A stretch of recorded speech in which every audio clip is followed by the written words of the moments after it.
Kovai piggy flow சார்பில் flow பஜார் 2025 2 நாள் கண்காட்சி மற்றும் விற்பனை இன்று துவக்கம். இந்திய தொழில் வர்த்தக சபை அமைப்பின் பிரிவின் மகளிர் அமைப்பான பிக்கி ஃப்ளோவின் தலைவர் அபர்ணா சுங்குவின் தலைமையின் கீழ் இயங்கி வரும் கோவை பிக்கி ஃப்ளோ மகளிர் தொழில் முனைவோர் கொண்டாட்டத்தின் 10வது பதிப்பாக தனித்துவமிக்க வாழ்வியல் முறை 2 நாள் கண்காட்சி மற்றும் விற்பனையான ஃப்ளோ பஜார் 2025 துவக்க விழா இன்று நடைபெற்றது. கோவை மற்றும் அதன் சுற்றியுள்ள மாவட்டங்களைச் சேர்ந்த மகளிர் தொழில் முனைவோர் இதில் பங்கேற்றுள்ளனர். இந்த கண்காட்சி கோவை அவினாசி ரோட்டில் உள்ள சுகுணா கல்யாண மண்டபத்தில் இன்றும் நாளையும் நடைபெறுகின்றது. இங்கு துணி முதல் வெள்ளி நகை வரை விற்பனைக்கு வைக்கப்பட்டுள்ளது.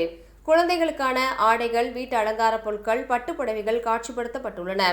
பிக்கி ஃப்ளோ கோவை இந்த ஆண்டு மகளிர் சுய உதவிக் குழுவினருக்கும், தன்னார்வ தொண்டு நிறுவனங்களுக்கும், கிராமப்புற தொழில் முனைவோர்களுக்கும் பொருளாதார வளர்ச்சிக்காக 40 அரங்குகளை இலவசமாக அளித்துள்ளது.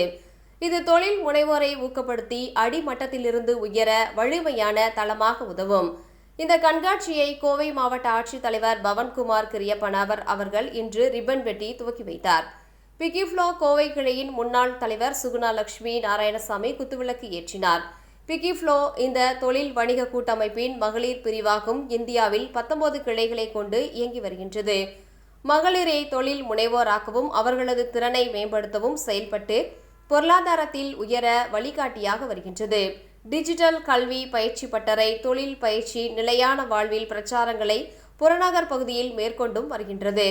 செங்கோட்டையூர் கிராமத்தை தத்தெடுத்து அங்கு ஒரு ஆழ்துளை கிணறு அமைத்து பாசன வசதியும் ஏற்படுத்தி மகளிர் விவசாய தொழில் முனைவோரையும் உருவாக்கியுள்ளது. இந்த ஃப்ளோ பஜார் 2025 கண்காட்சிக்கு மகளிர் மேம்பாட்டு அனைத்து வகையிலும் உதவியும் செய்து வருகின்றது. ஐனா டைமண்ட்ஸ் பொறுப்பேற்று நடத்துகின்றது. இது வெறும் ஷாப்பிங் கண்காட்சியாக மட்டுமின்றியும் மகளிர் முன்னேற்றத்திற்கும் பொருளாதார வளர்ச்சிக்கும் சமுதாயத்தின் வளர்ச்சிக்காகவும் உதவியாக உள்ளது.